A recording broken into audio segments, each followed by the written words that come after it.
Hola a todos, muy bienvenidos a una nueva edición de Faro en el Foro, el podcast que publicamos en nuestro núcleo de Humanidades y Ciencias Sociales. Hoy vamos a hablar de educación.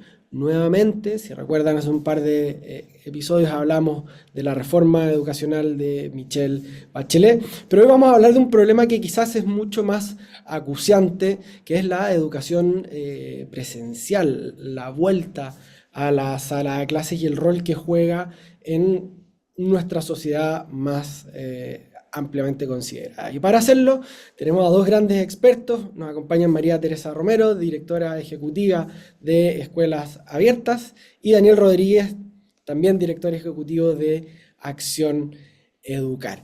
Y vamos a partir, digamos, directamente con nuestro tema. Tere, te quería preguntar cómo surge la iniciativa de Escuelas Abiertas y cuál era la preocupación en ese momento y los objetivos que se propusieron inicialmente. Yo estaba haciendo clases, soy profesora, he hecho clases de 20 años, y estaba haciendo clases el 2021 a primero básico niños de inglés. Imagínense lo difícil que es hacer clases a distancia, niños de primero básico y además inglés. Y recordemos que el 2020 fue un año muy, muy complejo, muy encerrado. Algo se pudo volver a fin de año, pero ya el 2021 teníamos ese marzo que comenzamos escuelas abiertas, el 90% de los trabajadores de la educación vacunados. La evidencia decía que los niños tenían que estar dentro de las salas de clase. Alrededor internacionalmente también los países estaban ya con sus colegios abiertos, pero Chile yo veía que eventualmente se volvían a cerrar las clases y junto a un grupo de mujeres dijimos, es que aquí tenemos que organizarnos y fundamos como un movimiento ciudadano en un principio para instalar en el debate público que los colegios tenían que ser los primeros en abrir y últimos en cerrar en última ratio. Desde ahí es que comenzamos a estar presentes en diferentes medios, estuvimos en contacto con los apoderados organizados de Argentina, ahí también la prensa empezó como a pescarnos cada vez más, pero de a poquito nos empezamos a dar cuenta y sobre todo a mí me afectaba mucho qué iba a pasar con los niños más vulnerables. ¿Qué iba a pasar con los niños que no tenían ninguna posibilidad de conectarse, de que alguien los ayude en sus casas y además viviendo en contextos muy complejos?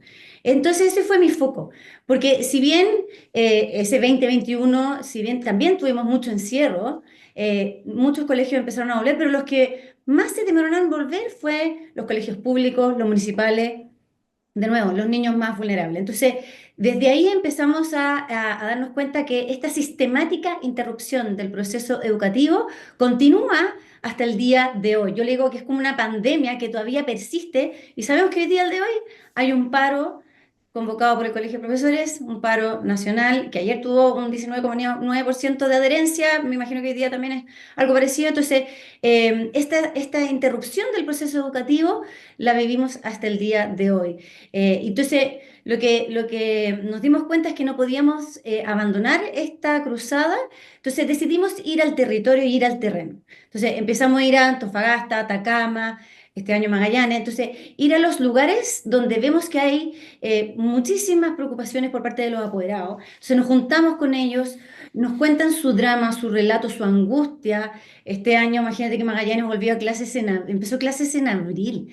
Un papá me decía yo, mi hijo de cuarto medio, un mes entero perdió para poder empezar a practicar la paz, etcétera. Entonces, desde ahí, desde el terreno, escuchamos su relato y luego basado en evidencia, muchos centros de estudio como Acción Educar nos ayudan mucho con el contenido, para informarlo en la prensa, informarlo en las redes y finalmente impactar en la política pública e influir en las autoridades que toman las decisiones. Esa es nuestra forma de trabajar, desde el terreno para impactar finalmente en que se logren cambios. Daniel, desde la perspectiva de Acción Educar y lo que tú has visto en todos estos años, ¿cuál es la magnitud del problema que estábamos observando en ese entonces respecto al cierre de las escuelas y la pérdida de la presencialidad? Mira, Rodrigo, la magnitud en realidad es muy grande para partir, pero también se puede estudiar, digamos, en distintas escalas. Hay una escala que podríamos llamar micro, que tiene que ver con la alteración del funcionamiento de la ciudad, del funcionamiento de la vida cotidiana de las personas, en el sentido que eh, las familias recurren a los colegios. Esto estoy hablando desde la perspectiva más de política pública. Las familias recurren a los colegios para la seguridad de sus niños, para su alimentación, para su aprendizaje y para la socialización. O sea, estamos hablando de cuatro aspectos, ninguno poco importante, todos clave.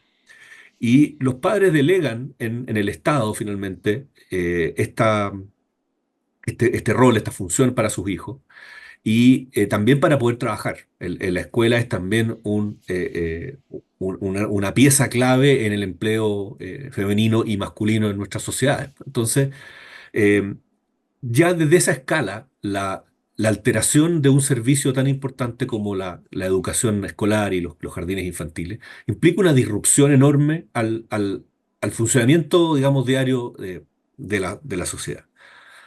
Si pensamos en un nivel siguiente, digamos, vamos al propósito de la escuela, el propósito de fondo de la escuela, que es el aprendizaje y la socialización, digamos, pero sobre todo el aprendizaje. Y ahí vemos que eh, no existe ninguna alternativa, ningún sucedáneo a la educación presencial. La educación remota o online puede generar, puede ayudar a paliar el golpe, puede sostener, puede asegurar cierta continuidad de algunos aprendizajes, pero es un mal reemplazo, no es un sucedáneo. Eh, y eso causa que el daño a los aprendizajes, al progreso de los estudiantes, a su trayectoria educativa, de faltar un día, 2 días, 3 días, es significativo, es muy, muy significativo. Y tiene impactos que se multiplican en el tiempo y mientras más chicos sean, mayor es el impacto que tiene. Cuando la Tere se debe acordar muy bien, cuando partió las suspensiones de clase, la única evidencia que existía en el mundo respecto a el impacto de no ir a clase es la evidencia que habían recopilado en Estados Unidos y en Inglaterra sobre las vacaciones. Cómo los alumnos más vulnerables retrocedían en sus aprendizajes en vacaciones, mientras que los de mayor nivel socioeconómico avanzaban en sus aprendizajes en las vacaciones, porque en el fondo estaban más expuestos al capital cultural que suele ser un aspecto clave en las pruebas, digamos, de rendimiento. Y aquí nos dimos cuenta que no íbamos a tener 3 semanas o 2 meses, sino años, años de suspensión, en la cual esta brecha, y ahí va el punto central, la diferencia de los aprendizajes entre las familias de mayor capital cultural y las de menor capital cultural se iba a ir ampliando cada vez más y que iba a ser muy difícil después de recuperar, porque también lo que se sabía de esas investigaciones es que recuperar aprendizaje no es lo mismo que aprender digamos, en un periodo normal. Recuperar implica esfuerzos pedagógicos, esfuerzos de la escuela que tampoco conocíamos y que tampoco sabíamos hacer. Y se enfrentó eso cuando se volvió a clase. Y si tú quieres un tercer nivel, y con esto cierro, es el nivel de el rol del Estado, el rol de la autoridad y la responsabilidad y las señales que se dan. En el minuto en que, y aquí voy a resumir, cuando el gobierno, y estuvo mucho tiempo el gobierno eh, y las autoridades políticas, quitándole la importancia a la asistencia. Y estos fueron señales políticas. Nunca nadie hizo un decreto pero sí hubo señales en las que, por ejemplo, varios diputados presentaron proyectos, mociones parlamentarias, proyectos de ley para prohibir la asistencia a clase. Varios gremios, como el Colegio de Profesores, hizo un lobby muy fuerte para que no se volviera a clase. Y entonces las figuras de autoridad y los tomadores de decisiones, y aquí también fue el Ministerio de Salud en su minuto, no le dieron la importancia y dieron una señal muy fuerte de que ir a clases no era tan importante y que se podía suplir y se banalizó. Y esa banalización obviamente quizás se justificó, no banalización, pero esa jerarquización se justificó durante el periodo de emergencia, pero luego, lamentablemente, esa señal se mantuvo y esa señal permeó a los padres también. Y esa es la potencia de las señales políticas, que finalmente se hizo menos grave no ir. Da lo mismo. Oye, si nos fuimos en 2 años y este está igual, este cabro está igual, se aprende igual. da lo mismo, que lean en la casa, no importa si en YouTube está toda la información. Eso empezó a permear. También como una forma de exculparnos de cómo Mm. habíamos permitido que nuestros niños estuvieran 2 años sin clase y a nadie le importó. Bueno, yo creo que hay unos procesos de psicología social bien peligrosos ahí. Pero la autoridad, a pesar de que Raúl Figueroa, el ministro de ese minuto, dio la pelea con todo, las autoridades que siguieron no le dieron esa importancia, se trató de dejar atrás, y entonces la suspensión de clase y la actitud de las autoridades en esa época le hicieron un daño que todavía no se repara y que nadie quiere enfrentar. Tenemos 700.000 niños con inasistencia grave todavía, no hemos vuelto en la asistencia, en temas de asistencia no hemos vuelto a los índices prepandemia Mm. y las mascarillas las abandonamos hace mucho. No hemos vuelto, el nivel de deserción no ha vuelto. Eso quiere decir que de todas las consecuencias, la señal política es la que más perdura en el tiempo y donde menos vemos una señal de recuperación. Mm. Sí, de hecho, es muy claro que había una especie de consenso o de importancia social respecto a mantenerla o abrir las escuelas lo antes posible, un consenso técnico de que esto no se iba a recuperar. Incluso yo recuerdo en ese momento cómo esto se proyectaba negativamente sobre el PIB futuro Mm. de Chile, porque esos aprendizajes, aunque los recuperaras, no volvían completamente. Yo te quería preguntar, Tere, desde la vereda, en ese entonces como movimiento social o grupo para presionar con esta agenda, ¿qué respuesta tenías tú del mundo político? El Ministerio de Educación, el ministro Raúl Figueroa hizo todo lo posible por que se volviera lo antes posible a clase, pero la contingencia política fue muy hostil. Recordemos que fue hasta acusado constitucionalmente por querer volver a clase. Pero hizo todos los esfuerzos, se instaló una mesa transversal en que estaban académicos, estaban alcaldes, doctores, para impulsar la vuelta. Después recuerdo que también hubo diferentes trabajos interministeriales en que todos conversaban y en el fondo, oye, la logística por un lado y por el otro, pero nuestro punto era colegios primeros en abrir y últimos en cerrar. Como dijo Daniel, primero está ese nivel de magnitud de lo que implica el entorno familiar, lo que implica a esa mujer ir a trabajar, lo que implica a ese niño después no solo aprender, sino que alimentarse.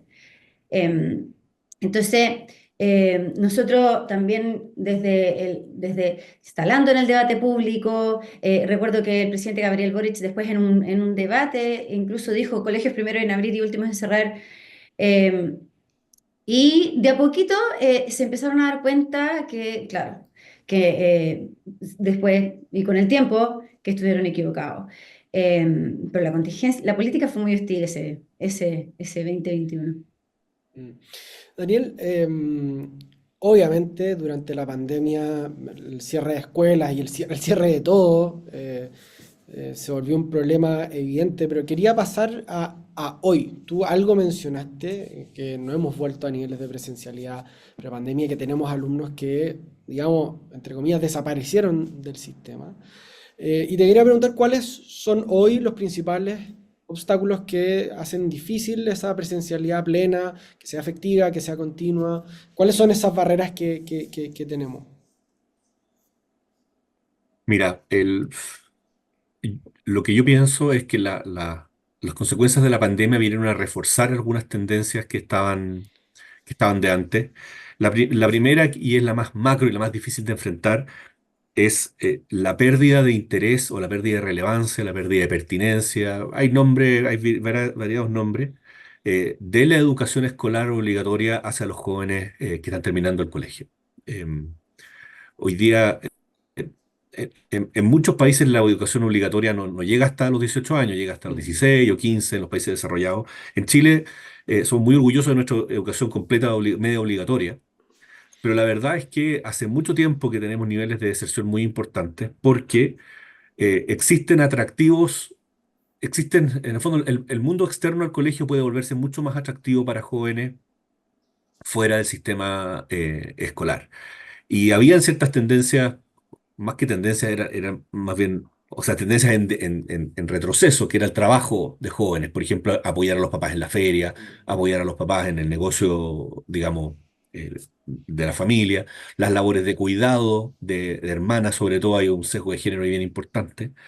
Eh, pero esto, con la pandemia, esto se profundizó porque los niños tomaron roles en sus hogares que antes no tenían y bueno, en el fondo se hizo de nuevo más atractivo para las familias estar fuera del colegio.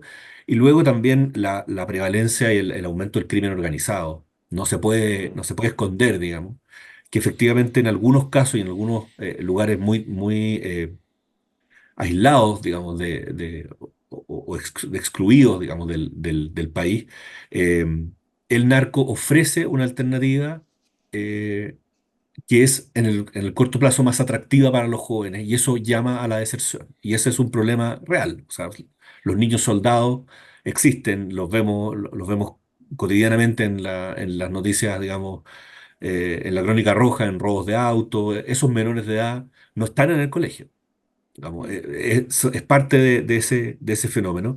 Y la pandemia relajó el estándar social, o sea, el castigo social por no ir al colegio se relajó mucho. Eh, Hubo una justificación económica en un minuto, es decir, efectivamente las familias necesitaban conseguir recursos y recurrieron, digamos, a los niños para cuidados, para reemplazar, por ejemplo, a personas que te pudieran ayudar, eso existía, pero después no ha vuelto porque también hay una pérdida de pertinencia y de interés de los jóvenes por el colegio. Y también el, hubo otro problema también, que fue la politización de la asistencia a clase, que en el fondo como esto cambió, dejó de ser un consenso transversal.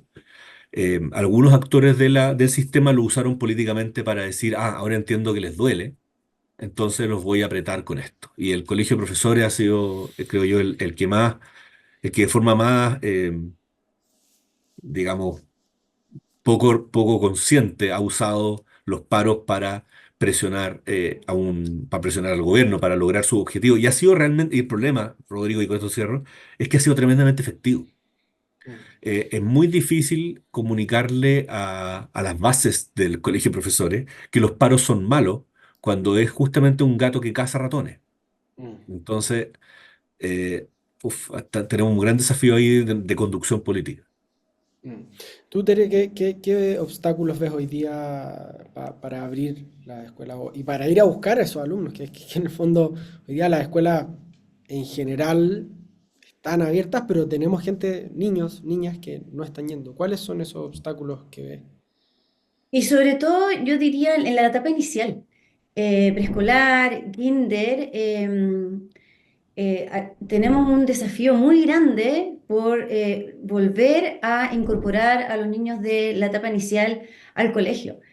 Eh, Hemos visto, he escuchado y he visto también de colegios que han tenido que cerrar cursos en pre-kinder, que ya no le están llegando como antes. Sabemos que hay una baja natalidad, eso es un hecho, pero también sabemos que hay poca oferta de calidad atractiva para las familias. Hay sectores, hay lugares en que la oferta que le ofrece el Estado a las familias es tan pobre, es tan, incluso no se recuerda tanto el bienestar de los estudiantes. O sea, yo he estado en lugares con familias en que me dicen, "Si es que yo tengo miedo de que en cualquier minuto me llamen del colegio porque algo sucedió y que le pase algo a mi hijo". Entonces, eso es un poco lo que están sintiendo las familias en algunas comunas. Es una angustia, una incertidumbre, que frente a eso, ¿qué hacen? Nosotros hemos visto que ha aumentado, por ejemplo, recurrir a exámenes libres y los sacan del sistema, o hemos visto también cómo han aumentado escuelas irregulares, en que papás tienen que pagar de su bolsillo, familia sencilla para que los niños estén en un lugar más resguardado y no sabemos si ese profesor es idóneo. Eh, entonces, está ocurriendo un fenómeno de que las familias no están confiando tanto en la educación y en la educación pública. ¿Por qué? Porque se dan cuenta que paralizan, que están envueltas en muy mala convivencia y en violencia escolar, como lo hemos visto cada vez más grave. Entonces, frente a eso, ¿qué hacen? Los sacan del sistema. No sabemos si es que esas familias están realmente detrás de esos niños de que cumplan sus exámenes libres. Por supuesto que existe la opción, el Ministerio de Educación da esa opción, existe la libertad. eh, pero sabemos que la presencialidad es muy, muy relevante y los niños se merecen estar jugando en el recreo con sus compañeros y con sus pares. Em, entonces, yo diría que lo más grave es la falta de oferta educativa de calidad que le está ofreciendo el Estado a las familias y sobre todo las más vulnerables. Eso es un problema muy, muy, muy profundo también de largo plazo que hay que hacerse cargo, pero las familias se merecen tener un lugar donde no solo se resguarde su bienestar, sino que los niños aprendan de manera eficiente. Sí, de hecho, esto tú lo mencionaste al pasar. Las últimas semanas han habido varios casos de violencia muy aguda en distintos colegios. Hubo un tiroteo, han habido chicos que entran con cuchillos y que hay riñas dentro del patio mismo del colegio. Entonces eso nos lleva por una parte al problema que tú mencionabas, Tere, ¿no? De la confianza de las familias en el sistema, no solo de tener educación de calidad, que debiera ser obviamente la aspiración, sino de la seguridad mínima para que esto suceda, ¿no? ¿Verdad? Pero también nos lleva al problema más macro o más estructural respecto de la oferta educativa, que sí hubo un cambio una reforma bien importante, que cumple 10 años, lo mencionábamos al principio, y que cambió la fisonomía de nuestro sistema educativo, ¿no es cierto? Y te quería preguntar a ti, Daniel, ¿cuál era tu visión respecto de esa reforma y de qué manera, digamos, podríamos salir o empezar a salir de ese entuerto? Mira, bueno, la Tere se ha metido harto y ha empujado varias iniciativas que van justamente al nudo de lo que estamos hablando, que es la relación entre las crisis que hay hoy día en educación y los excesos, diría yo, de la ley de inclusión escolar de Bachelet.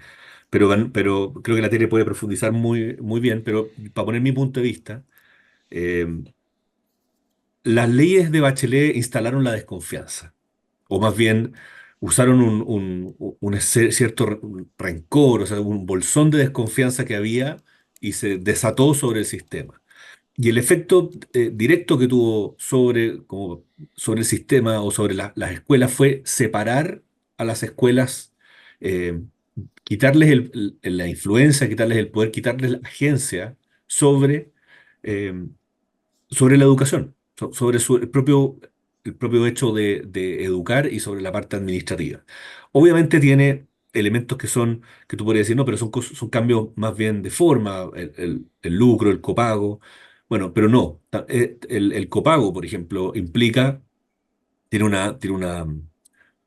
tiene varias caras. Tiene la cara del compromiso de la familia, tiene la cara de invertir recursos privados en un proyecto común. O sea, es una forma de colectivismo el copago. Porque, ¿qué pasa? Y eso en el fondo nunca lo pudieron entender quienes lo empujaban. Si yo copago, como el copago que se eliminó, 20.000 pesos, 15.000 pesos mensuales. Si yo tomo esa plata y la uso privadamente en mi hijo, como por ejemplo ya no alcanza para mucho, pero imagínate para clases de piano, lo que hago es privatizar esa educación y esa plata se privatiza hacia la educación de mi hijo. O se convierte en una polera de fútbol, digamos. Pirateada, así, con 15 lucas. Eh, y no se reparó que esos 15.000 pesos, sumados a los de todo el curso, lo que tú tenías era básicamente una contribución a un fin colectivo de la educación. Pero también tiene la cara de que desempodera al colegio y le quita autonomía, porque esos recursos, el colegio tenía mucho más autonomía para usarlo que los que tenía para usar la subvención. Entonces era calidad, finalmente. Se reflejaba en gastos de calidad, en gastos que tienen que ver con la identidad del colegio, con el proyecto educativo, con agregar valor. Al final, la gran agenda de la izquierda en educación es eliminar el excedente. Ellos lo que quieren es eliminar la diversidad. Lo que quieren es que todos los colegios sean iguales, hay un igualitarismo ahí. Y el igualitarismo lo logran eliminando cualquier excedente, porque el excedente es justamente el que te da eh, algo distinto. Y ahí uno se acuerda de esos claro. libros sobre la revolución de Mao Zedong, en que estaba prohibido ponerse, todos se vestían con el mismo overol, pero algunas personas pusieron el cuello así, y esas personas eran condenadas porque se diferenciaban. Bueno, aquí es lo mismo, se elimina eh, cualquier forma de distinción. Y en el caso de la oferta, lo que se hizo fue mucho más directo, que fue eliminar básicamente la posibilidad eh, de la creación de nuevos colegios, poniéndole a la autoridad Mm. administrativa, a la Seremi, que sabemos que no reúne en general lo más, la crema innata de nuestros funcionarios públicos, eh, la decisión discrecional de permitir o no permitir la apertura de cupos y de colegios particulares subvencionados. Y desde ahí se controló en el fondo la oferta privada como alternativa a la oferta pública. Eso, sumado a la mecánica del sistema de admisión escolar, hizo que cualquier persona que no queda en un colegio que le gusta, normalmente es reconducida a un colegio público, que no eligió, que decidió no elegir.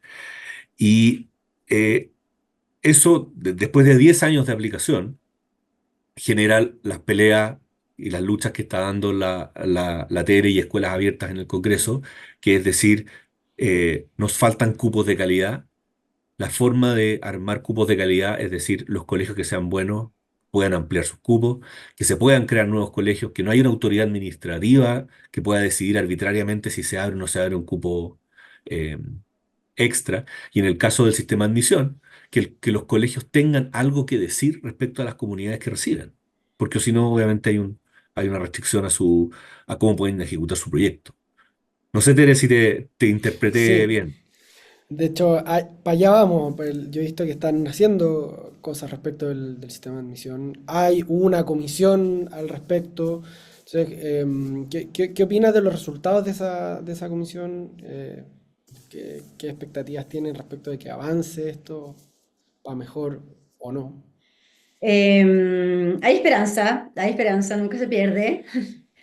Mira, la mesa técnica hizo un trabajo súper complejo, era transversal, pero había una mayoría, ¿ya? Entonces, finalmente, eso es un insumo que se está utilizando justamente ahora. Ayer había también votación en la Comisión de Educación del Senado justamente para la mejora del SAE, y también el Ejecutivo presentó unas indicaciones frente a este insumo de la mesa. Pero yo creo que necesitamos ir mucho más allá. Se presentó la mesa que haya un 80% de selección, luego el ministro de Educación que haya un 60% de selección, pero con muchísimos requisitos. Nosotros aspiramos a que los colegios puedan poder tener sus propios mecanismos de selección, que puedan tener algún lazo humano para poder tener esa conexión con esa familia y decirle a esos papás, mira, en este colegio tenemos tales reglamentos. Estos son las reglas que vamos a cumplir. Y que ese papá pueda decidir si es que sí me interesa o no, no me interesa, pero que tenga esa conexión primera, porque si no, él sabe para que en el fondo es una plataforma en que en el fondo la familia, a mí me han dicho, es como comprar una entrada a un concierto de Shakira. Y ahí se quedan, comprando una entrada a un concierto sin haber leído, por supuesto, el proyecto educativo, sin saber más allá lo que implica el colegio. Y yo conozco hasta el día de hoy una familia que no tiene colegio en La Serena. Hoy, ya en junio, que no tiene colegio. ¿Qué sucedió? El ministro dice, oye, hay 1,5 cupos alrededor de Chile. Tenemos mucho más cupos que niños, ¿cierto? Pero no es eso lo que queremos. Lo que queremos es que el cupo que le esté ofreciendo el ministro a esa familia sea bueno y sea de calidad. Esta Pamela de La Serena, que todavía no tiene colegio, está en lista de espera en otro colegio, pero no está dispuesta a mandar a su hijo a un colegio donde sabe que hay microtráfico, donde sabe que hay mala convivencia. No está dispuesta. Y ahí está esperando todavía su hijo con exámenes libres. Y bueno, sí, desde el Congreso estamos impulsando un proyecto de ley, le pusimos como nombre Ley Escuelas para Todos, que vendría a facilitar la creación de más colegios con subvención del Estado. Eh, Pero finalmente lo que aquí queremos es que se elimine el artículo de demanda insatisfecha. El artículo de demanda insatisfecha es un cerrojo que se impuso con esta ley que impide que se puedan crear colegios habiendo oferta pública disponible en ese sector. Hoy en día hay un colegio en Talcahuano de una asociación que hoy en día es de administración delegada, que es una forma de administración como un colegio particular sancionado. Lleva 3 años, está listo el edificio. Y la semana pasada me mostraron el papel de la Seremi que le dijo de nuevo, no, este colegio no se puede abrir porque no es un proyecto de innovación, por ejemplo. Y es un colegio técnico profesional que tiene acá en Santiago una sede, una colaboración público-privada maravillosa. Estuvimos ahí, como las empresas les ayudan a los estudiantes con diferentes máquinas. Oye, una cantidad de robots, una cantidad de cosas impresionantes que vi. Luego en cuarto medio van a educación, tienen educación dual, entonces van a la empresa a trabajar, además de estudiar, a la empresa que los apoyó con las herramientas. Bueno, ellos quieren abrir una sede en Talcahuano. Recordemos cómo está Talcahuano hoy en día. ¿Ah? Eh, 3 años lleva sin poder abrirse un colegio TP en esa zona. Eso es lo que queremos mejorar. Eso es lo que necesitamos con urgencia corregir para dar mayores oportunidades educativas a las familias. Bueno, el tiempo vuela, pero no quería terminar el capítulo sin preguntarles a ambos la misma pregunta, que me parece importante, que es si es que consideran que el Estado chileno está cumpliendo con su obligación de garantizar el derecho a la educación, particularmente escolar. Em, que es una pregunta gorda, ¿no? Es una pregunta inmensa. Y más todavía, creo, que se vuelve más punzante en un gobierno, en una coalición que tenía la educación como una de sus principales banderas. Parto contigo, Daniel, y después misma pregunta. Yo creo que el Estado de Chile se ha puesto, em, se ha inventado artificialmente ciertas metas o ciertos objetivos que se cree que son el cumplimiento del derecho a la educación y no lo son, y eso ha llevado a distorsionar el sistema y sus prioridades. Mi manera de verlo es que la educación es algo más que la provisión del servicio educativo, y que cuando el Estado apoya a la familia, apoya la elección de las familias mediante un sistema de financiamiento que permite que cualquier persona que quiera educarse se eduque, digamos, eh, y que pone condiciones, un marco de regulaciones mínimas para que eso pase, y fiscaliza que ocurran, se cumple, digamos, un buen aspecto del derecho a la educación. Pero hemos caído en un diseño, digamos, en que si el Estado no tiene un control milimétrico de cada cosa que ocurre en cada centímetro cuadrado de un colegio, e incluso fuera de él, en las áreas más, desde el uso de los recursos públicos hasta la convivencia escolar, pasando por el derecho laboral que aplican los profesores, por el uso de su tiempo de vacaciones, si se regula todo, se cree que se cumple mejor el derecho a la educación y ya creo que después de 10 años de esta reforma está demostrado que no, es que más o menos el cumplimiento es el mismo. Eh, Porque no pasa por el cumplimiento del derecho a la educación no pasa por el nivel de control que tiene el Estado sobre la provisión del servicio.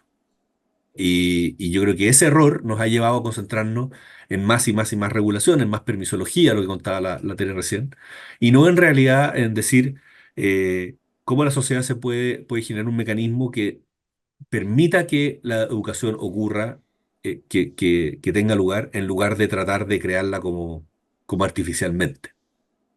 Eso es lo que yo pienso. Es una respuesta gorda también, para la pregunta gorda. Tere, misma pregunta. ¿Está cumpliendo el Estado chileno con su obligación de garantizar el derecho a la educación? La respuesta es no. Recordemos que este gobierno partió además con otro ministro y con otra línea editorial, por así decirlo. Tuvo que ir cambiando porque se dio cuenta que la sociedad civil, los académicos decían, oye, aquí lo primero es la reactivación educativa. Se instaló esa mesa de reactivación educativa y que no logró grandes avances. Y finalmente lo triste es que ahora estamos hablando de acceso a educación. Veníamos bien Chile estaba bien en cobertura, Chile estaba bien en acceso al nivel latinoamericano, éramos exitosos, ahora estamos retrocediendo. No estamos hablando de calidad, estamos hablando de acceso. Eh, ¿Cómo es posible que todavía hay un colegio en Copiapó que tuvo que acortar su jornada de la mañana para recibir a niños en la tarde? Eso es acortar la jornada escolar completa, retroceso de 20 años. Eh, entonces, yo diría que aquí hay que apuntar finalmente a los aprendizajes de los estudiantes, que no se vuelvan a hacer más reformas, leyes normativas sin pensar en los niños, sin pensar en las intervenciones dentro de la sala de clase profesor-alumno. Las próximas decisiones que se tomen tienen que ser pensadas en ellos, con los niños en ese, no los niños primero, la frase, no sé qué, que se piense cómo aprenden los estudiantes de manera eficiente. Muchas gracias, Tere, muchas gracias, Daniel. Yo me tomo la licencia de invitar a todos nuestros auditores a visitar la web de escuelasabiertas.cl. Muy simple, ahí, en fin, van a tener acceso a hartos El recursos, a la Instagram es más actualidad. activo.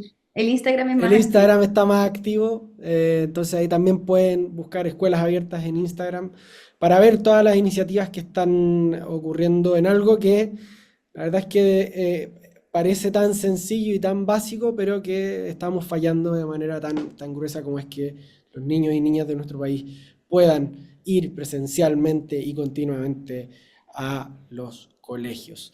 Muchas gracias a quienes nos siguieron hasta acá, muchas gracias a ambos expositores y nos vemos en la próxima.